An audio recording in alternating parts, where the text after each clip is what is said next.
Howdy folks, Josh Tripp here from Youth Speaker University, where we help individuals make an impact and income speaking to students, educators, and caring adults. And in this video, we're going to talk about the nerdy niche topic of what to do when a client asks you to customize your speech. We're going to talk about whether this is a smart thing to do, and if you're going to customize, how to do such wisely. Do you remember the game of telephone we used to play back as a kid? You know, the initial kid says peas, and then by the time it goes through 3 or 4 kids, it ends up something completely and entirely differently. Well, obviously with that game, there's a disconnect between what they said versus what they meant. And this can often be the case with clients when they ask you to customize your speech. There's often a disconnect between what they said versus what they really meant. So in this video, we're going to get into all of that. We're going to talk about what a client really means when they ask you to customize your speech, how to do such wisely if you're going to decide to do it. And I'd like to invite you to allow us to help you get booked and paid to speak more often, more frequently, or more effectively. So let's talk about what a client really means. Because here's what they typically say. They say some sort of version on the phone or via email with you, like, hey, we want the speech to be customized for our group. Now, as a speaker, when you hear that, you typically hear something like, oh crap, I have to write an entirely new speech if I'm going to do that. But ultimately, what they really mean is they're wanting you to contextualize your speech to their group. That's really kind of what they're saying is, hey, just contextualize your speech to our group. So, look, at the end of the day, the client wants a guaranteed home run. Because at the end of the day, if this is a school, an organization, that is not their personal money from their checking account going to pay you to speak. It is the organization. So they're not really risking their money, they're risking their reputation, so they want a guaranteed home run. And they probably saw you speak somewhere else, someone they trust saw you speak, they saw a video of you speaking. Like they want that. But they also want a message that isn't audience deaf. They want you to know and understand their audience and contextualize your guaranteed home run material for their group. So at the end of the day, it's about context, not about content. So let's talk about how to do this wisely if you're going to choose to customize, more aptly contextualize your speech for a particular client. This is the approach that I take. I'm still going to do 80% of my proven material, stories, funny things, slides, all of that. Again, I want to give them a guaranteed home run. That is what folks are buying when they hire you as a speaker. But I want to make sure at least 20% of it is contextualized for their group. So let me talk you through what I do and don't mean. First, what I don't mean. What I don't mean is, personally, I don't choose to retitle my speech or heavily work in the event theme.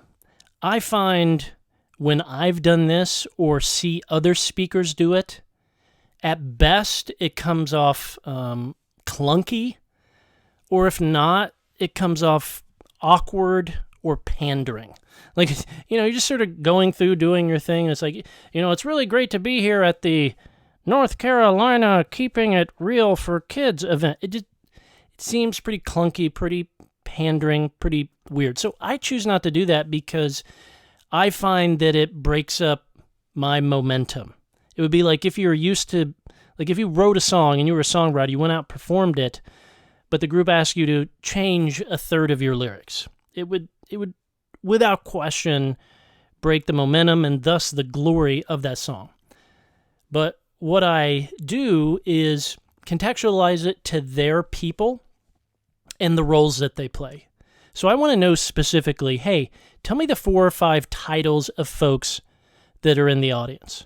Tell me about them. So, if you're speaking to students, you want to know their specific age. So you don't, so contextualizing for them might sound something like, hey, as a 7th and 8th grade student, it can be really tricky too. Or as a school counselor, you often don't get enough thanks for what you do. Or as a as a bus driver, as a cafeteria worker, as a school leader, administrator. So you want to contextualize it to their people and their roles, and most importantly, their problems. So when you're talking to the client, that's really what you need to get is like, hey, tell me kind of the scattering of roles that people in the audience, if it's 500 people, what are the 4 or 5 kind of job titles or roles that they have? If it's a group of parents, what ages are their kids, or what ages of kids is sort of the event circled around discussing. And then you also want to understand their problems. But I don't really do the event theme thing. Like I spoke at this event recently, and it's called Keeping It Real, Relate, Engage, Affirm, Listen.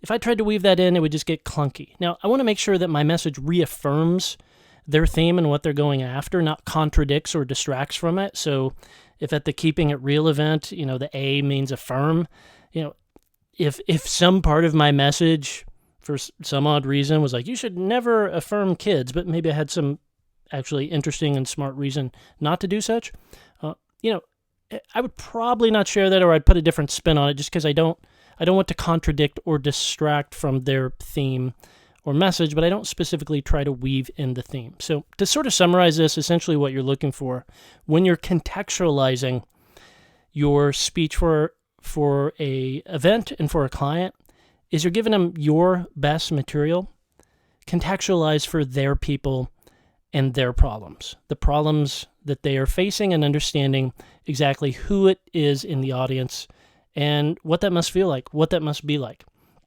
Don't try to claim that you do their job day to day if you don't. Unless you do, then certainly lean into that.